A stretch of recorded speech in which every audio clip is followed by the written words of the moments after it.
It's your boy Bleep. Everybody listen up. Let's get it. I'm trying to put money in your pocket. That crypto wallet. That bing bada bing ching ching big profit.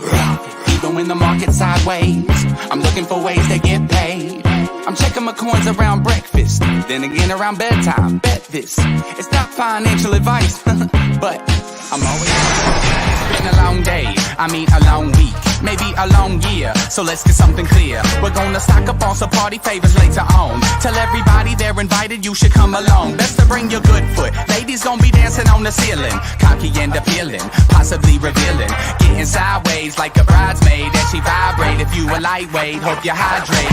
We gon' tip the bottles back, busting out the fat sacks. People wearing costumes, chewing on a mushroom. Something like a wonderland, understand? Going down the rabbit hole with my kinfolk to another land. Damn, I said we do it like this. Magic carpet riders on some third eye shit. Mr. Pine Cones come a long, long way, so everybody get sideways. Sing it.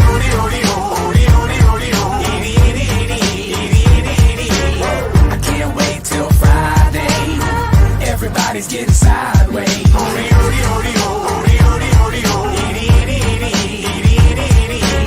Pass the bottle back my way. Everybody's getting sideways.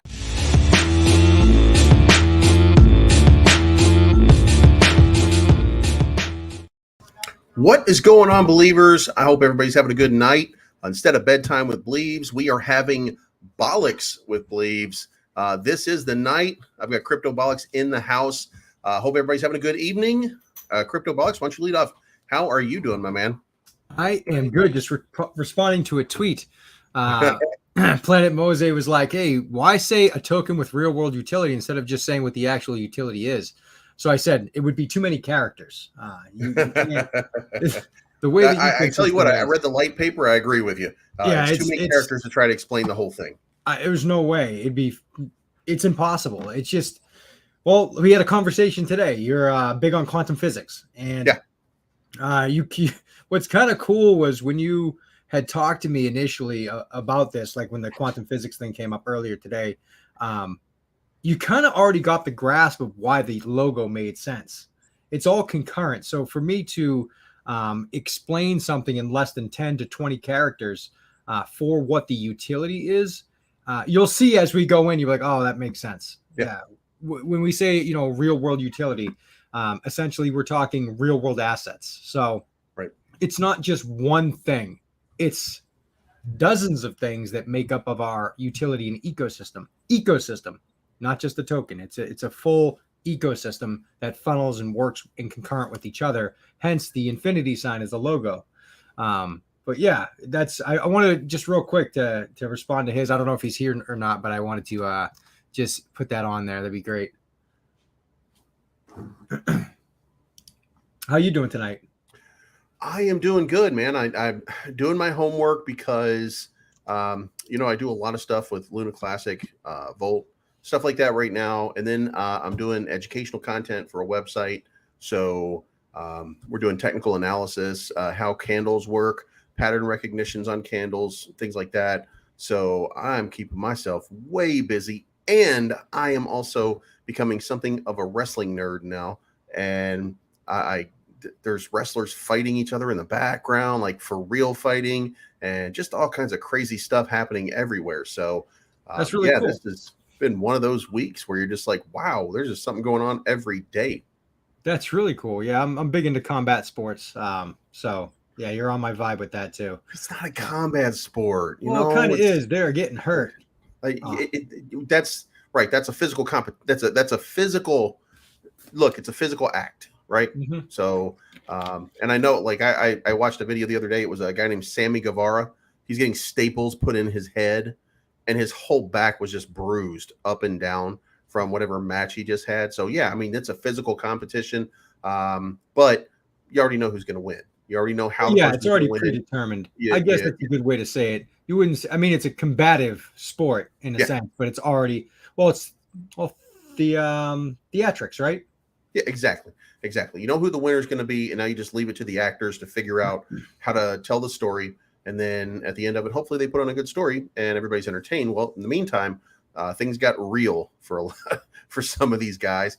They started throwing real punches, and now literally the top wrestlers in an entire company are all suspended right now. That's awesome. Yeah, I've always been fascinated with any type of athletics and competition. I like that type of stuff, but I find it fascinating how they actually do it. It's not all staged. There's a lot of improv. Oh, absolutely, absolutely. My uncle was a professional wrestler, so I didn't know that. That's really cool. At 18 years old, he offered to help me, and at 18 years old, and one day I was like, nope, I'm not getting, because that hurts. It really hurts a lot, and it turns out that I did not like hurting as much as I did after one day. I could work out, I could have muscle fatigue, stuff like that, but really hurting from just practicing falling all day is something a little bit different. So yeah, congratulations to those guys for being able to do it, but it was not for me. I don't know. I like combat sports. I was into that for a very long time, but my body is too old now to take it. So, right. I played football. I played football most of my life. So, I was going to say, you look like you played football. Right. I played football forever. I'm from Louisville, Kentucky, so basketball is in my blood. Yeah. I did everything, but I tried out for the White Sox a couple times. Played baseball. I was a star at baseball, but time catches up to you. Time does catch up. I'm horrific at baseball, like the worst.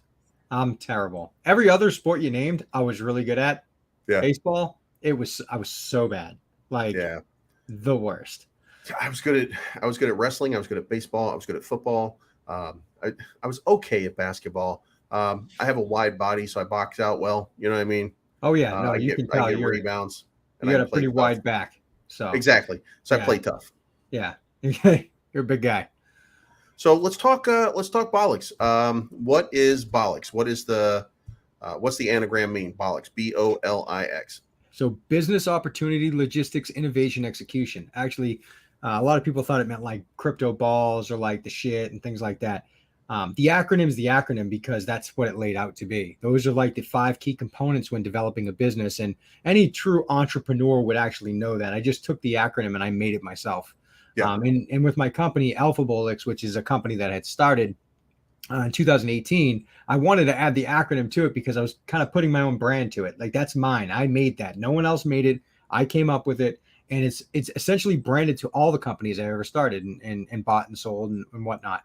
So if you're starting a business and you're an entrepreneur, those are your 5 assets you want to look for. Right. Once you put your logistics plan in place and you find the innovation, it's all about executing your plan, your strategy, right? So, I mean, business can't be executed without a structure, and a structure can't be built without some sort of means of innovation, right? You can build a structure to something that somebody else has used 1 billion times and it won't do anything. But if you find an innovative aspect of a niche and then you put a logistic plan to it and you execute it, you will succeed. Absolutely. Yep. So let's talk a little bit about what exactly it is. I know you can't put in 144 characters, but you got more than 144 here. So give us an idea. If we're investors, if we're upcoming investors, of course, is there going to be a pre-sale? Have we launched? Where are we at with everything? Yeah. I went to the website, kind of looked at it, saw that there was pre-sale possible. Yep. So right now we have I call it pre-list because I don't like calling whitelist. Again, I'm trying to steer away from that narrative, especially, with the SEC and things like that, and also racism.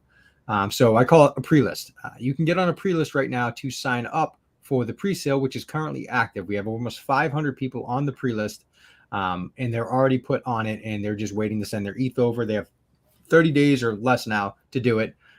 With that being said, so you can buy in. We have not launched yet. I've been waiting and timing the market to see the floor of Ethereum. I wanted to also wait until the migration over. Obviously, that would make sense because that could detrimentally hurt some tokens, depending on how their contract was made. So now after this, what we had done to start was I went and I paid for a CertiK audit. I not only got the audit done and completed, I did it before we deployed the contract. So we fixed everything they wanted that could be fixed before even deploying. Then we deployed the contract and we created the multi-signature wallets. And now we're essentially, we have a great rating right now at 75 on Skynet, because I actually paid for Skynet as well, and a Certic KYC.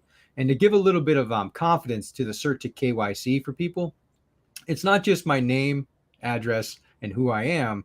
It was also my resume, and they verified my background and obviously they had to sign an NDA because I gave them information about some of the companies I've sold, which I'm under NDAs with.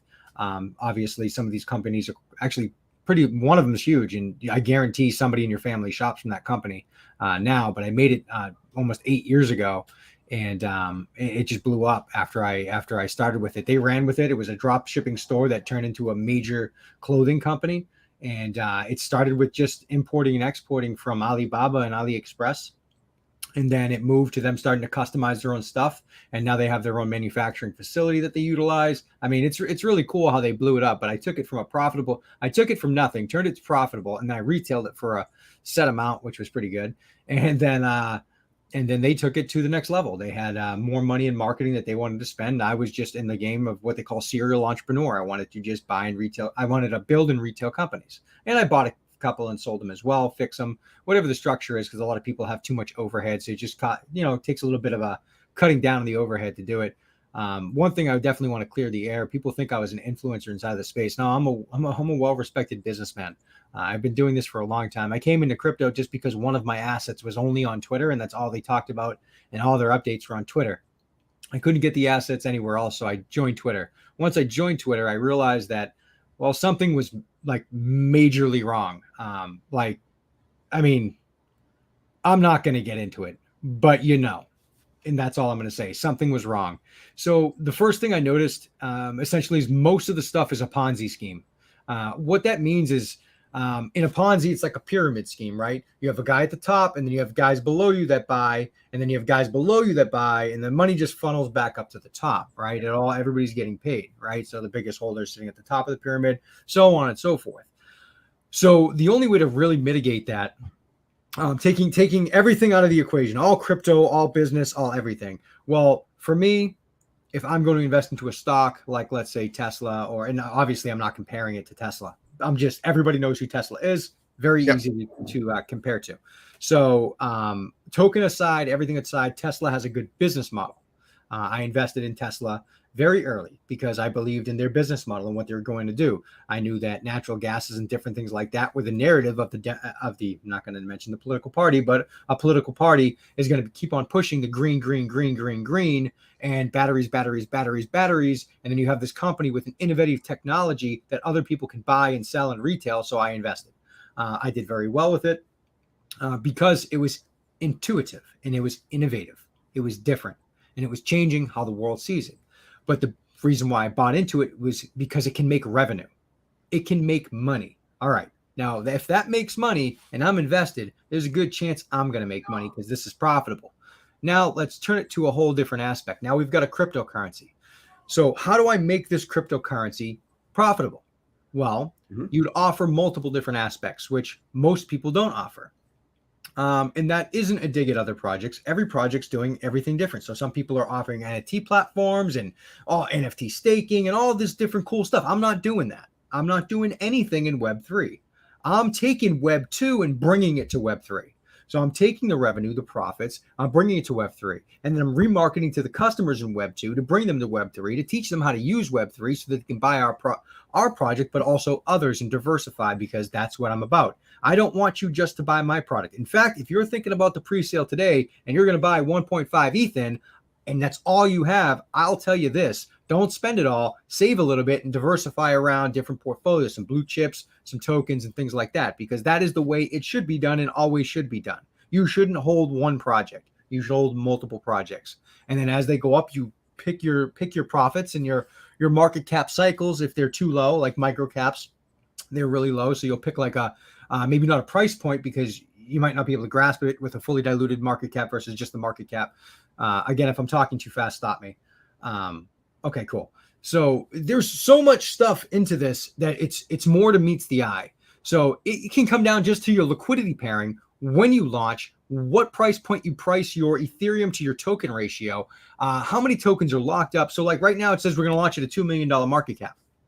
because I have like 89% of the supply locked. So, and then like the other 6.9% is locked too. I have like 6.9% in the deployer wallet, and that's it. I've vested everything out. So we left that in the deployer. Obviously, we're not going to burn tokens like the other way. So I'm not going to sit here and just send them to the dead wallet. What we'll do is we'll interject them into other things we need as we go. I couldn't find an allocated space for them now, so we'll just leave them in the deployer wallet. They are multi-signature. It's a multi-signature wallet, and everything else we have is all vested, just like the individuals that buy. So no developers get a bag. I don't get a bag, nor does the COO, nor does the CTO. Everybody in the project has to buy. So the biggest thing is some people ask me, why didn't you just inject liquidity and launch? Well, I'll tell you what, if I'm going to inject the liquidity and put my money in it, I'm going to have my own bag. And if I have my own bag, as it makes profit, and this is what people do, as it makes profit, they start selling out of that bag, or they spread the bag across 100,000 different wallets, or let's just say 50,000 different wallets just for shits and giggles, growing the holder count, but also taking profits from all those individual wallets later. And they did it, and they would do it in multifaceted functions, so you wouldn't be able to trace it. It's just so many wallets to trace, you lose track over time. Instead, for me, when I was doing the data research on Etherscan, what I do is I have a split monitor screen. I'll start on this monitor to my left that you see, and then as I find that wallet, I'll move it to my next monitor over here, and then I layer them so I can keep track of all of them. Because in crypto, you want to look at the best, right? The best. So let's look at SHIB. Let's look at CRO, how they migrated to the Chronos chain. Let's look at all these different things that they're doing and where their tokens are allocated currently. Let's look at SHIB. What is it? 6% is sitting in Binance? 6% of the total supply for one exchange. And it's on how many exchanges? So how much do people think they'll actually need for liquidity and for token pairings and market maker accounts to make these things viable? And that's why we set aside that amount. Now, the really cool thing, and this is what I love, and no one else has even talked about this and no one's doing it. Obviously, I'm going to talk to you like you don't know this. I know you know it. So market maker accounts. Let's say I want to list on Binance or let's just say any exchange. I would have to supply them what they call a market maker account. That is USDT and a pairing, which would be my token. So now I've given them $25,000 of USDT and $25,000 worth of my token. That's why there's some arbitrage, because sometimes they don't get that that market maker account set right. So there's a little bit of off from when you see it on DEX tools to like CoinMarketCap and other things like that. It can cause that because you're changing the you're changing what it is. Your project's always changing. Buys and sells, and when you make the initial pairing with a market maker account, it'll change by the time you launch on that exchange. So now that we've given them the money, why would I do that? Why on this God-given earth would I give somebody $50,000 if I wasn't going to make any money from it? Obviously, somebody's getting paid, and it's through the market maker account. The market maker accounts make money. They make the market. So when you buy market orders, you're paying a higher price than you should, but the market maker account is feeding that. Now you set limit orders, you're buying it from other people, but you set market orders and you're buying it from the market maker, which is us. So now we've made the market, we've made money. Now let's say we did $1 million in value and we have $250,000 in the market maker account of profit. We will then pull that money out and buy back and burn the project. No money from Web3 will go to any developer. And that is set. So all profits made inside of Web3, including secondary sales of the NFTs, 100% go back to the project. There is no ifs, ands, or buts about it. I don't need it.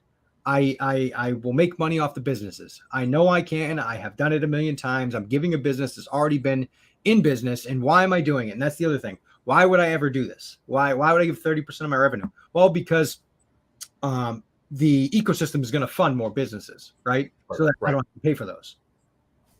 That's a freaking ingenious for me. I don't have to pay for them now. The ecosystem funds it. And then the ecosystem gains 30% and I gain 70%. I'm making money. I don't need it off Web3. So I'm finding ways as a dev to make money for myself, for my job, and for the developers on the team, and then also make money for the community. It's a win-win. And that's why I decided to create it like that. Now, starting with generational wealth, it's a 10 token ecosystem. So this isn't meant to make you $1 million on the first token. So maybe over time, but that's not what I'm going to tell you, because if I'm going to tell you that, it may not happen in the next 6 months to a year. We're still growing. We're still building. I'm building a second company right now that we already paid for. It's done. You know, I already bought all the stuff and we're doing it all. Obviously, it's going to take time to get all the equipment in and things like that. But whatever, it's going to get started, right? So as we grow through the ecosystem, this is what people should know now. You're investing in a pre-sale. You're getting 10% of your tokens at launch and 10% over 20 days. So in 180 days, you'll get your full bag. But why did I do it like that? One, when we 10x around launch time, because I have over $101,000 in profit from the business that has already been made before we even launched. That'll be used for buyback and burns. That's going to drive the chart up. We're also holding back some of the liquidity so we can inject it as we get it, because you're obviously going to get pump and dumps, right? People are going to come in and try to pump and dump this. So I'm keeping back liquidity not to get drained so we can feed it in there so they buy out their position. They won't come back if they lose their position. It doesn't make any sense. If it stays flat, they're going to stay there and play that all day. But they lose the position, they're not going to come back because they don't know if it's going to go down or not. So you're playing off these bot algorithms, and that's what I'm going to do. So you'll be able to stake token 1 for token 2. Also, it should be noted, buying these NFTs, the Rainbow Clouds, the Genesis collection we had, you'll be able to buy 3 of them. And when you buy 3, hold a token and buy 3 of the next set of NFTs we do 4 times the airdrop. So you get actually 4 times the airdrop of the second token for nothing. You just hold those NFTs. But now what this does is, as we have holders on the second NFT, well, the only way that they can get that airdrop is they have to go back to the first Genesis collection to get it. There's only so many, and now it's going to create FOMO. People are going to want 4x the airdrops on 10 tokens because they can see the value of it. And there's only a set allotted amount of people to do that. So that's going to cause the secondary sales on the Rainbow Clouds to drive through the roof, and people are going to make money from that. But also that money comes back to the ecosystem. Again, funnels back in, it circles around. That's why when people ask me about the utility and why don't I haven't even scratched the surface. So we talked about the market maker account. Well, we have the business as well. 30% of the net revenues get donated for buyback and burns to the project. But that's not it. That's not all. That's not just what we're doing. We're going to also set aside funds to, so I have a friend, I'd like to say a friend. We've known each other for quite some time now, and he works at a very large exchange. I don't have to pay anything to get on this exchange. I do have to provide $100,000 worth of trading volume daily. So I've set aside out of my personal money $100,000 to trade volume. Now, as our token increases in price, as anybody knows on any exchange, you'll see in a category called top gainer.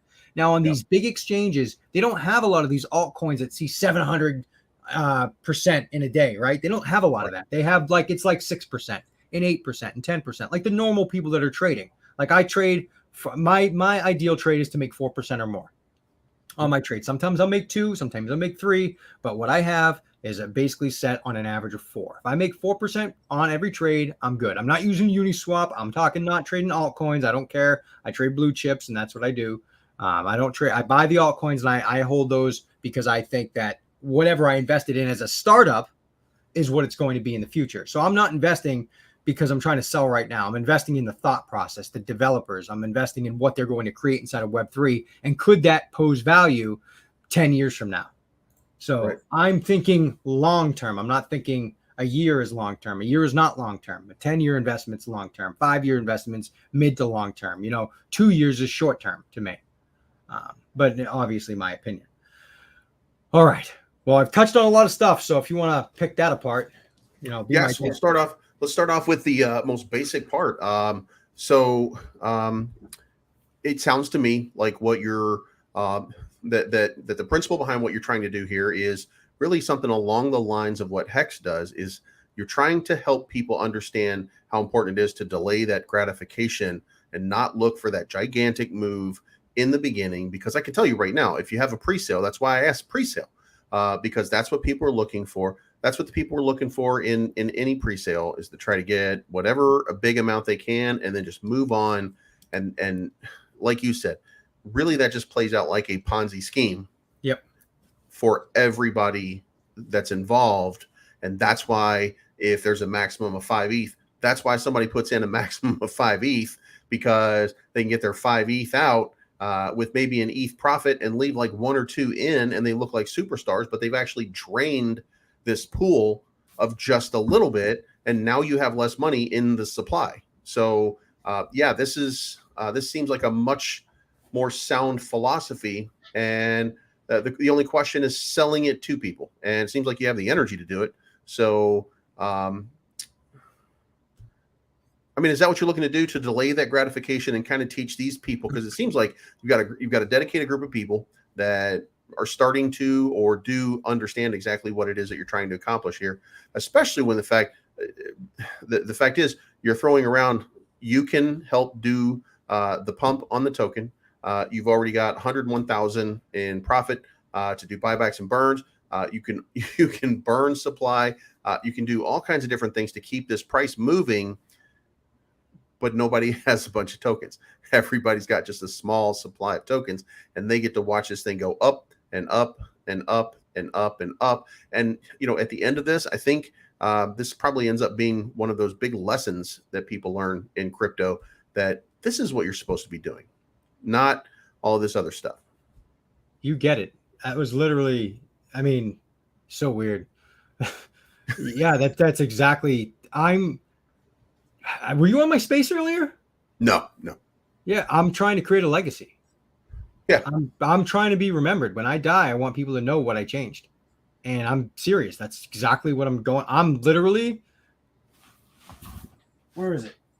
It's not here. I have it out on the couch. It's behind the other blue light. It's behind the blue light. Yeah. Just a little bug. Yeah, right. No, it's crazy that you said that, because people will be like, oh, well, Crypto Bolix launched Bolix token in the ecosystem like this. If we launch like that, it'll be successful too. And it's true as long as there's revenue somewhere. So that 10%, I have to profit 10% of the liquidity pool every single month. Because as we inject 10% of the tokens in there, it's going to continuously drain it if we don't inject more. So that has to constantly be profiting. So that 10% is a good median. I am pretty confident we're going to hit about 20% profit. And this is not profit on the chart. It's different. It's very, very different how I'm calculating it. 20% is like raw data. So that's not profit on the chart. 20% is profit in the liquidity area, right? Sure. So as we stabilize that and put more in, this allows a better floor to be made, right? Obviously, a stronger liquidity pairing. We'll have a large deficit in liquidity as we launch, but that's because of the 10%. Once we let those people do what they're going to do, because people are going to sell. I'm waiting. Of course they are. Yeah. Once they sell and once we see a significant amount, then we'll start injecting more as we go, because that is the best way to do it. Patience is a virtue, and some people won't be patient. I'll play on that.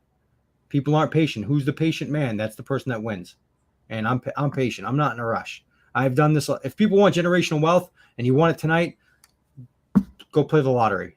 This is not what we're doing. We're not gambling. We're going to put a strategy in place and we're going to execute. And that's all I'm going to do day after day after day after day. Even when I'm sick, even when I had surgery, I'm still working. It doesn't stop. I don't stop because I like it. I like to work.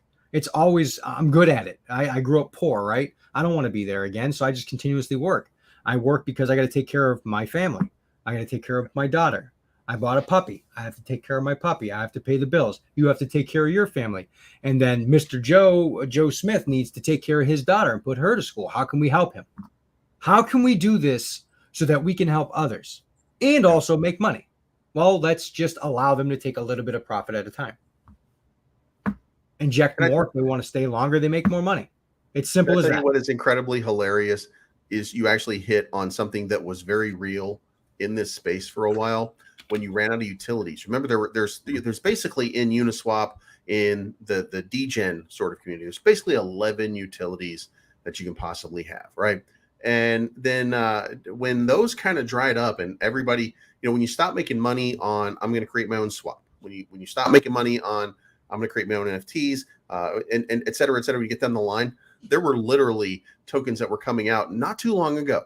As we were on the downside of November, there were tokens coming out. The entire purpose was lottery, and they were buying lottery tickets, or they were taking some of their profit and saying you can win in this lotto, and if people buy in, then the token price goes up too. And it was just crazy to me. I was like, this is the craziest thing this is the most insane sort of like you found exactly the worst part of cryptocurrency at this point, where it's not supposed to be a lottery system. It's supposed to be, or it should be designed by the creators as an investment opportunity for something that's going to yield money. Because if it doesn't make money at the end of the day, what is the point, really, other than to take from others? I mean, this is a transfer of wealth.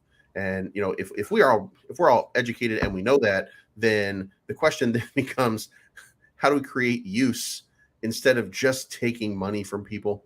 So that's crazy that you brought it up like that, because the lottery tickets actually became a thing for a while, and people were approaching me like, hey man, you want to promote this? What we're doing is we're every week we give away lottery tickets and you could win. This is crazy, man. This is crazy. I'm so glad this market crashed. I'm so glad it crashed. Finally, what the hell? Why isn't anybody else excited about the crash? Oh, you know how much money people are going to make now that they, like, all these people in it right now, if they're putting money in, so not the money they had before, but if they're putting new money in right now, I don't think we're going to run soon. So chill. But when we run again, it's going to be great. And I don't think we're going to run soon. I mean, just basic economics shows you we're not going to run soon. No market runs in, look at the Great Recession we had. 2007, technically the end of 2007 to 2009. No market ran. It ran later, but it didn't run then. And this is what we're in now. We're in a rough shape. Housing market hasn't even crashed yet. That's on its way. Automobile industry market, that's going to crash soon. Soon people are going to be tipped in the cars because they were overpaying for the cars. And then dealerships are going to be tipped as well. They're going to go bankrupt. They're going to ask for probably a bailout in the next, I don't even know, time, but they're probably going to ask for that because they're overpaid for cars. Then they're going to get stuck with those cars. The inventory price is going to be too high. I mean, just business, right? Yep. And that's how I do all of my analytics. I don't look at crypto. I look at bonds. I look at the automotive industry. I look at the oh my goodness, the housing market. I look at the stock market. I look at all the different markets and I watch their trends. And when people were buying houses, and this is what it really grinds my gears. I like that. So this really grinded my gears. I had a friend buy a house in this market, and I told him, you do not do that. You wait until it crashes. He's like, but everybody's buying a house. These houses are going, they're going to keep on going up. And I said, what goes up must come down. You don't buy green, you buy red. You sell green. And when the market crashes and everybody loses their shirts, I'll be the one at auction picking up all their houses. Right. That's exactly. I have a fund set aside, no joke, of a decent amount of money. I'm not going to name it, but just to buy houses when this happens. That is my next big venture. I'm going to be buying tons of land and tons of houses when people foreclose, because that's what's going to happen. Until I got into cryptocurrency, I did not know that the DXY and the strength of the dollar was my enemy, because it was not my enemy. It was something that the media told me was great, because the power of the dollar controls the American market, and it's got to be good if the dollar is super strong.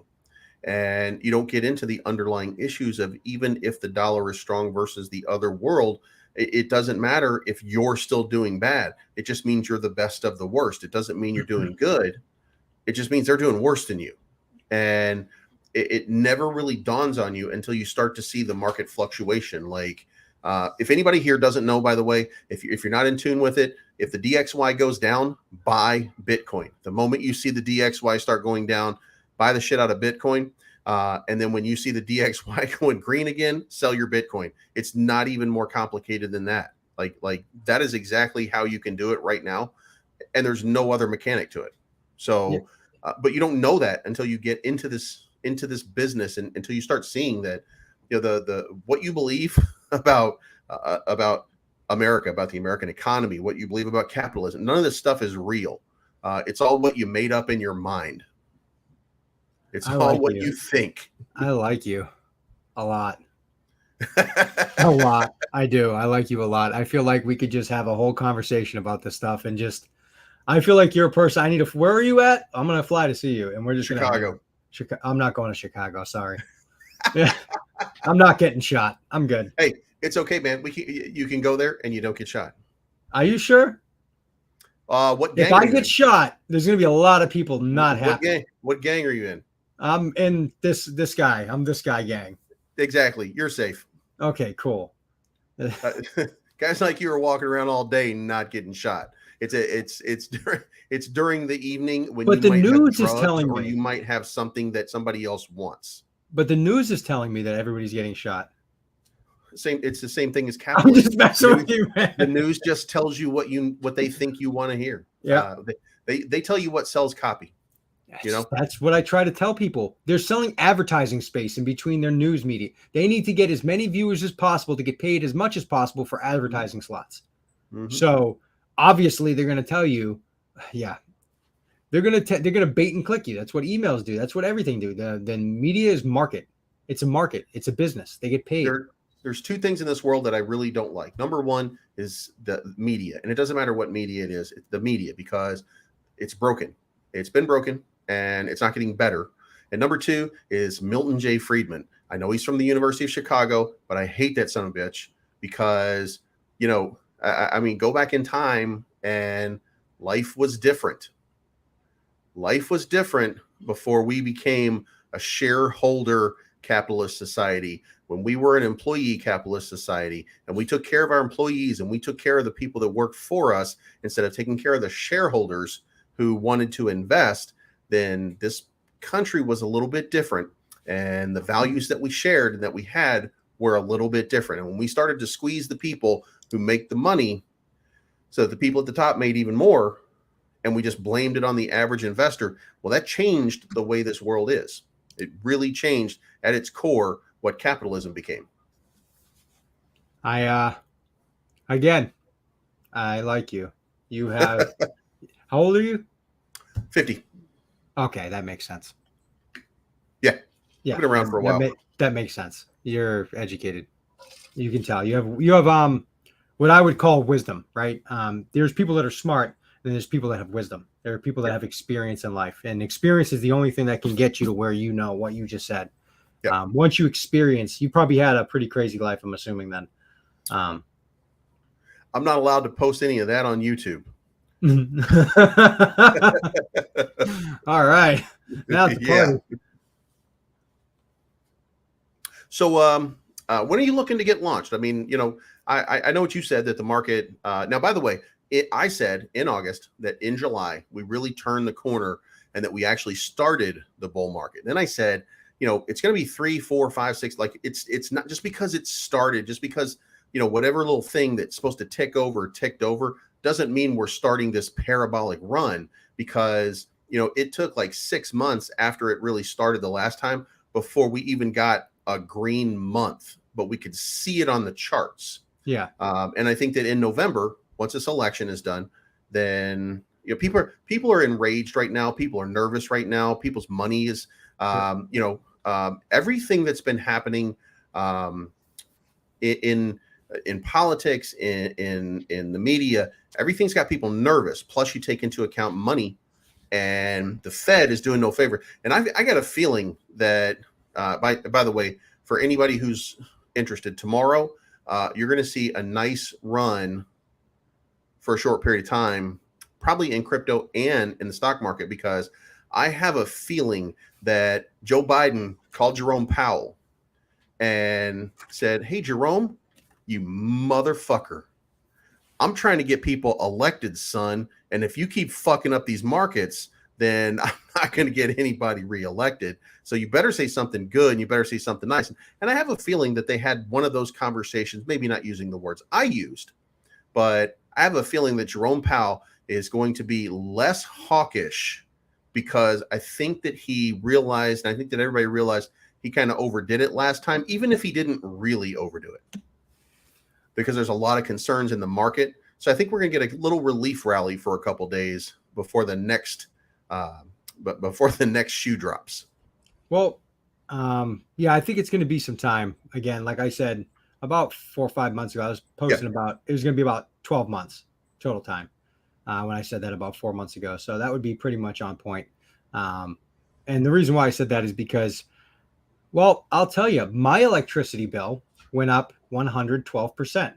Yep. But that was because they were raising it so fast. I actually went back to all my bills. They actually raised it over 200%, almost 300% But over you the didn't notice last it. 8 months.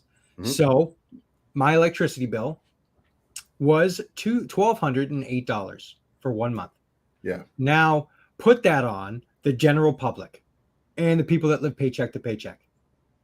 Those people will choose to put electricity in the home rather than pay their mortgage. So they can Mhm. either they're heating their house or whatever it is. Those people will lose their houses or sell their assets to make sure that they can make ends meet. I do believe the market's still going to feel some rockiness, and just give it some time, wait it out. There will be a bull run. It'll accumulate just like he said. It won't be instant. Nothing runs instant. It takes time. It takes some reversals, and after that point, you'll start to see it climb and climb and climb. At the start of the bull run, you will not be seeing me buy and sell and trade Ethereum. I will that, or any blue chip at that point. I will just wait it out. I hold a large enough amount of it where I don't need to do that at that point, because most of the people don't have the time to trade all day long, right? And that is what that takes in a bull run, because there are going to be splits and there's going to be splits and executions you need to make on your limit orders that are going to take time. And Baffles, Baffles was like almost my first. I think it was my first AMA I ever did. I don't like calling them AMAs. I like calling them like Q&As and stuff like that. Yeah. But I love Baffles. I think he's such a great guy. Again, I don't know. I think I've connected with a lot of really good people inside of crypto that all want change too. And like, I don't know. I'm blessed, and I hate when people say I'm blessed, but I am. Like I had people, you reached out to me, and you're different, man. You didn't want money, you didn't care. It wasn't that. It was just, hey, do you want to come on? Like, you know how many proposals I get a day? People trying to charge me 10, 20, $30,000 that have like no followers. And I'm like, dude, I have like more than quadruple what you have. Why would I pay you that? It's Yeah. not proper marketing. I'd rather run a Twitter ad campaign and hit 30 million people for that amount of money. So, but Well, you did it differently. I like it. People need to know. And by the way, when I decided I was going to do all this and I was just going to do AMAs all the time, like I thought, like, there's people out here that need exposure, which is why I came to you. Cause I thought like the Bolix token, I'm sitting in this chat and I'm thinking like, I haven't seen, there's so many tokens out here that I do see, and I know that they're either paying somebody for an AMA and pay another person. What about everybody else? Because I came up when I came up in this market, there was Kishu, there was Starl, there was Floki, there were all these different tokens that have just fallen by the wayside, and they really haven't fallen by the wayside. Nobody's talking about them. That's right. Their volume is still it's low, but their volume still exists, and it's just everything is just kind of spread out. And I thought let's give people that want it a little bit of exposure, a little bit of space, and let them come out here and say your piece. That's why I said to you, man, like, dude, I'm not even going to really have to ask any questions. You got an hour. Go ahead and do what you got to do and tell these people why they should be invested. If your people are here, remind them why they're invested. You know what I mean? Just have fun and enjoy it. So that's what we're doing. And I'm going to do it again in a couple days. Yeah, it's a lot of fun. This is cool. I like it. I will say this. If you're in this chat and you're from my community and you haven't already shared this link, you better go share it. You're a part of this community. Do your part. I'm not the only one here working. I'm not going to work for nothing. You get your butt out there and you go do it too. And also, if you haven't already hit the like button and subscribe to the channel, this gentleman right here took time out of his night to talk about our project and allow us to utilize his platform. I expect you to like it and subscribe, because these type of people are the ones you want to support. They're the people that reached out to us, not asking for money, but saying, hey, I want to give you my platform to allow you to talk, and in a respectful manner, might I add. So I appreciate that, Believes. That means a lot to me. And we need to support more people like you inside of the space. Same with Baffles. He's a good guy too. Absolutely. There's a lot of guys out here. And listen, to be fair, I can charge for AMAs. Like, you can. I have enough people that follow me that I'm one of those people that command some money for AMAs. I'm just not doing it. I'm just letting people come out here, letting people talk, letting people do this. I have enough partners. I have enough. Look, I never have enough money. I can always tell you that.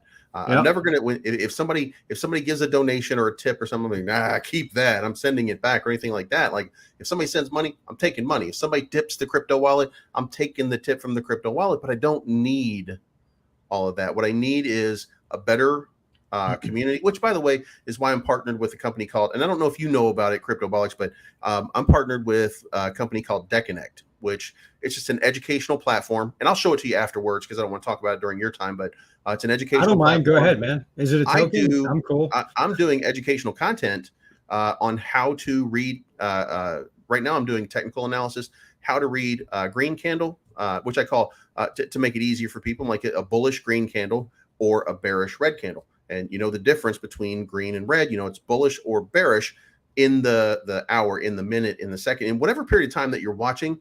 And then, teach you what the wick on the top means. And then the next piece was, well, what does it look like when they all flow together?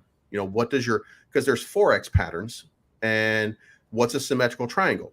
What's a symmetrical triangle coming from the top? What's a symmetrical triangle coming from the bottom? What does it mean? Should I invest? Should I not invest? Do you know what I mean? So those are the classes that we're doing right now. And the more people that come in and look at it, the better off people are going to be, and the more informed investors are going to be. And I think everybody's better off at least knowing the basics of crypto. I 100% agree. I did a video on it, just doing the same thing, explaining the wick, explaining what it means, how it works. I mean, that sell pressure matters. That wick matters. When you're reading charts, that wick is super important. Like I like what you're doing. That's the right way to go about it. Education. That's the way I did it. I grew pretty fast because I was doing it just education. I didn't fight anybody and talk. I just want to bring education. Misinformation, information beats misinformation, right? I had somebody on a tweet the other day, actually today, they said a false claim, and I'm just like, are you serious? Like, people are obviously going to attack me because of who I am, right? That's just common. But I saw it, I'm like, wow, I can't even believe that you guys would make that type of comment, and it's completely fictitious. And I was like, this is crazy. This is what we've turned into. Like, this is it. People don't know. Yeah, it blows my mind. That's why, like, if they took 5 minutes or an hour out of their day, not even, because in the first 10 minutes, you can see I know what I'm talking about. If I wasn't, I'd be bumbling and rambling off all my words, and I wouldn't know what I was talking about. But I clearly had a map for this entire thing. You can tell because I can recite it off the tip of my tongue without a problem. Yeah. So, I just wish they'd just take that extra minute just to look, because I think they'd see that obviously my the articulation of my words is pretty good. Yeah, dude, I got next week I'm filming a movie, and I've ran my lines a couple times, right? But I've never, like, now I'm at the point where I'm like, I gotta get one of my kids to like stand at the door, and I gotta run my lines so that I'm familiar with it. You know what I mean? Because I'm gonna be nervous on set. I'm gonna be, it's gonna be my first movie, so I'm gonna be nervous on set and stuff like that. So, man, I swear to God, I'm sitting there learning these lines, and it's in partnership with Volt Token, with Volt Inu, which I partner with and have been partnered with for the better part of a year. And I'm going to be wearing one of their hats. They're going to be the electric company for this. It's a horror movie that I'm doing, and I'm going to get killed in a horror movie by electrocution. And the movie's going to be on Shudder next year. So that's cool. I got to go film it, and then I got to I knock on the door, and the guy comes to the door because he doesn't have any electricity. And I'm like, hey, how you doing? I'm from Volt Electric. I'm here to get you volted. And you know what I mean? And then I'm like, oh my God, you're that motherfucker from TV. And the guy doesn't like people who cuss. So I spend the entire time walking through his house cussing at him, because I don't respect the fact that he says, now don't cuss at me, sir, and stuff like that. And I'm like, well, God damn, man, this house is fucking awesome. You know what I mean? And then by the time we get there, then he offs me with electricity. Like when I get the electricity back on, then he electrocutes me. And then I get to die a fiery death, by the way. So that's going to be really cool. But yeah, learning lines and memorizing all those things. I swear to God, I used to do, this is not financial advice. My name's Bleaves, and I'm always right. As just a kind of a thing at the end, because people hate the fact that I say I'm always right. They don't understand it's just a shtick, right? So, and I always lean into it. But I can't tell you how many days I would say, my name's Bleaves, and this is not financial, and screwed it completely up so many times beforehand. But like once you learn what it is that you're Once you get some passion for it, once you learn what it is, then it becomes second nature. And that's when people see the passion. And that's why these guys can see the passion from you. It's because you know what you're talking about. You've learned the material, you've studied the material, you've lived the material, and now you're just telling them, hey, this is the material. This is it. This is what we're doing, like it or not. And the biggest thing is we're community driven in other ways, but not business. Yeah. This is what I know. I won't deviate from what I do. I'm good at it. I won't I won't tell somebody how to make an NFT. I won't tell somebody how to make a DApp or any of that. I'm not going to tell them how to do that because I don't know how to do it. But I know how to make a business. I know how to make money. I've done it a lot, and I'll continue to do it.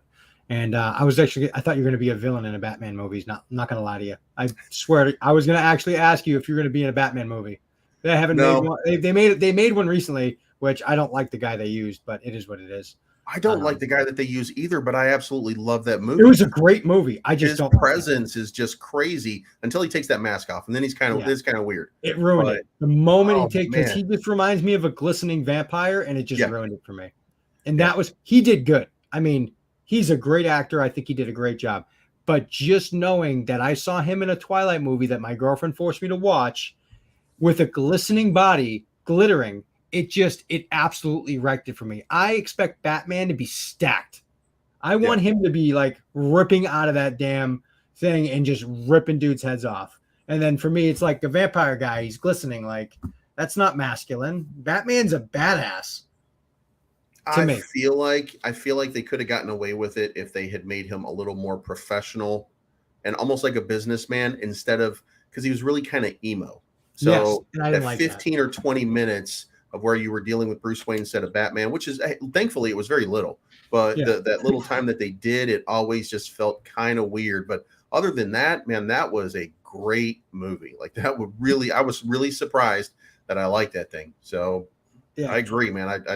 It's weird to watch him, and especially to say, "Hey, good job, dude," because it's him. But he's a good actor. I got to give him that. He's a good actor. He did very well. I forget what movie I just rewatched the other day. The Lighthouse. What? The Lighthouse? No, it wasn't with him. It was Son of a Gun. Are you serious? The American Sniper. Son of a bitch. What the fuck? Chris Kyle. Right? Yes. Bradley Cooper. Yeah. Did an incredible job in that movie. Yes. Incredible. The way he was able to almost play that detached role as he's taking these kills. Because, I mean, this is obviously based around a true story. You can see it in his eyes through the whole thing. And that was the whole thing. Like, after he took the first shot, hit the kid, and the guy's like, "You got him." And he's like, "Don't touch me." And he's like, he did it so well. I mean, I love acting in general. I think it's awesome. My uncle's actually an actor. Not a huge one, but he actually had a couple of really cool movies that he did. He did one with Robert, son of a bitch, Christian Bale. Nope. Christian Slater. Yes, Christian Slater and God, it's gonna sound terrible. The darker gentleman, Cuba Gooding Jr. He did one with him. Then he just did one with Randy Couture, Blowback. He was in that. He was one of the mafia guys in it. Obviously, I'm Italian, so that's all the roles this guy gets. So I'm a first generation Italian. He obviously is straight off the boat. So he's my uncle. Dude, can I tell you that Randy Couture in movies is actually entertaining as fuck? Which I never thought I would say. Normally you get somebody, I thought, you most time you think they're just meatheads and stuff like that. When you see these guys, and every once in a while they really are, but Randy Couture was super entertaining. I think it was in, it was the one with the Expendables. Oh yeah, he was. Yeah. He was super cool in the Expendables. Like they used that. It was the perfect use of him as a character and everything. He was likable, enjoyable, entertaining. Then he did like a vampire movie. Stupid, but he was actually pretty cool in it. Yeah.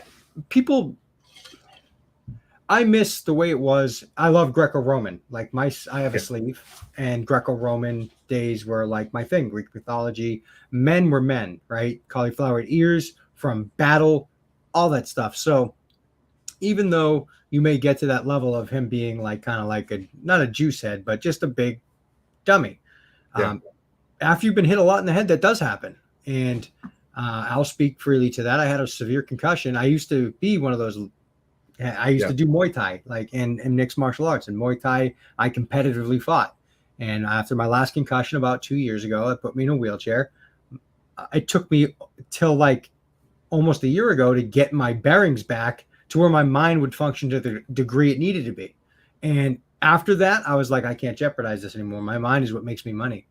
And that's the crazy thing. You've got guys like Randy Couture that's taking beatings. I mean, that guy has been blasted in the face, like kicks, punches, everything, elbows. And to see him come into this and kind of fall into his own, I feel it's entertaining to watch. I don't think he's the greatest actor, but I don't think he's bad. I think he's I think he's decent. There's a lot of good actors that are just decent actors. I think Sylvester Stallone's a great actor. But also I'm like a fanboy, and that's a whole another story we'll say for another He's live Italian. show. I got it. He's Italian. You're no, Italian. actually, I'm going to have another story with you sometime. No, it's actually Adrian. I got it, man. Adrian. We all get it.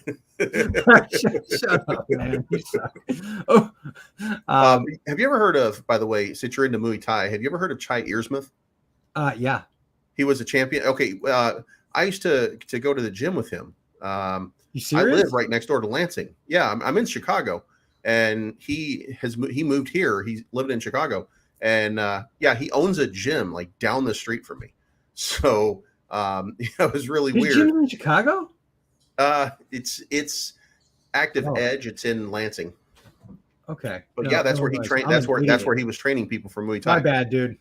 I was just like, it's in Illinois, I thought. No, not Lansing, Michigan. It's Lansing, Illinois, like a little suburb. Yeah. All right, cool. That makes sense. Well, it's reached 10 o'clock. I do have to get off the live stream now. Our time is up here. My girlfriend would stab me, and I have to go walk my dog. I actually have to walk my dog as well. What kind of dog do you have? I have a gigantic, little part. Goddamn, what's it? The little thing that won't stop complaining and whining and bitching. Chihuahua. Chihuahua. There you go. And it's part Chihuahua, part pug. And we adopted him. Oh my gosh, dude, he's fat. He has a roly-poly tail, and he's so old. He's got a collapsed trachea. So we're doing the best we can to kind of take care of him. Yeah. So he's not in great shape or great spirits, but he's not in great shape. But he's in great spirits, and he struggles a little bit, but not a whole lot. So we're gonna keep him around for a while. And I just $4,000 for surgery for a 13-year-old dog is just so weird. So we're just gonna make him comfortable. A chug. There you go. A chug. Yes. And he is every bit both of them. Like you can see his fat ass. He's a pug, and the curled tail. He's a pug, and then you can see he's just got a Chihuahua head. That's so cute, man. I'll tell you what. I had a Chihuahua a year ago. She passed away. She had a collapsed trachea as well, and sad. It was really hard to lose her. Me and my girlfriend. It was actually her dog, and then we met about 5 years ago, and I'm an animal lover. I love all animals. I've rescued all my cats that I have. I have 3 cats. Yeah. I've rescued them all because I just have a soft spot for I have a soft spot for people that need help and animals too. So this dog was the first dog I've ever purchased. I didn't rescue it. I actually purchased the dog, Cane Corso. So I went out. I do my due diligence. So I tracked the lineage and the pedigree. It's fully AKC registered, and the whole entire pedigree, great grandfather and grandmothers are all recorded in the AKC, and they're all bloodline champions.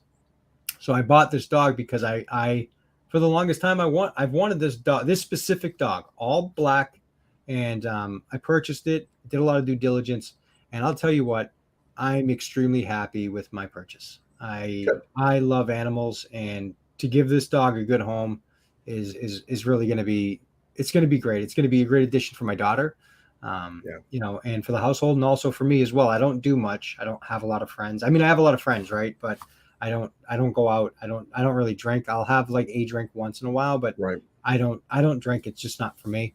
But it's nice to have that companion at home. I don't, like I said, I don't spend a lot of time out. I don't do a lot of things. I just like to work, and that kind of makes me a homebody. But now, like, I get to go out and see my puppy now, and that's going to love the crap out of me the moment I get out there. And it's going to feel absolutely. Yeah. Well, It's here that one everybody's a closing real story, person. since you said you don't drink or anything like that. I don't drink. I don't smoke. All I have caffeine. I drink lemonade with Oof. caffeine in it. Oh, That's I my can't.